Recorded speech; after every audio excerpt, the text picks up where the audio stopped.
I am a student of history, Islamic history especially, was on the Prophet, or Prophet peace be upon him, the state of Medina, which he created. Now, why do I say the state of Medina? Because the state of Medina laid the foundation of one of the greatest civilizations in the history of mankind. The principles that found the foundation of the state of Medina is what for the next 700 years was the greatest civilization on earth. And what were those principles? The state of Medina was founded on incredible principles of justice and humanity. It was the first time a welfare state was made. A state that took responsibility of the weak. What China has done right now. That was the state of Medina, where first time a state took responsible for its poor, its weak, its orphans, its widows. In the state of Medina, the first time pensions were created. Old people were also, it was a humane state. And secondly, there was justice, rule of law. These were the two main things. And the third thing, the Prophet of Islam, peace be upon him, made seeking knowledge a sacred duty. The word was that even if you have to go to China to seek knowledge, you must. Those days going to China meant not coming back.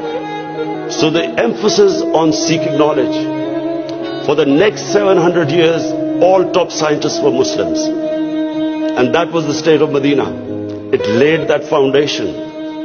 And then the way minorities, other religious people were treated. The Prophet signed famous, the Misaq-e-Medina. There's still a letter in St. Catherine's Church which was signed with the Christians that your places of worship will be, till the end of time, they will be protected by Muslims. Secondly, that no forcible conversions would be in Islam. Thirdly, the Prophet's last sermon, it is a charter of human rights. It's about how human beings are equal. So, it was a humane state created, rule of law, emphasis on education, that led to the growth of Muslim civilization. So this is, in Pakistan, we want the same basis of our state. The rise of what I believe, the way our country will rise, it will go back to those principles. We must, number one, have rule of law, everyone equal before the law. State must be accountable.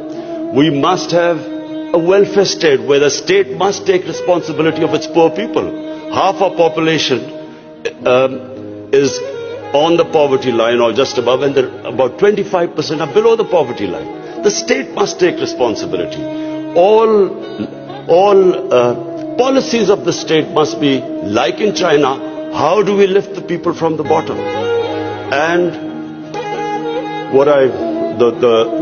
the most important thing is that we must, in Pakistan, start a reform program.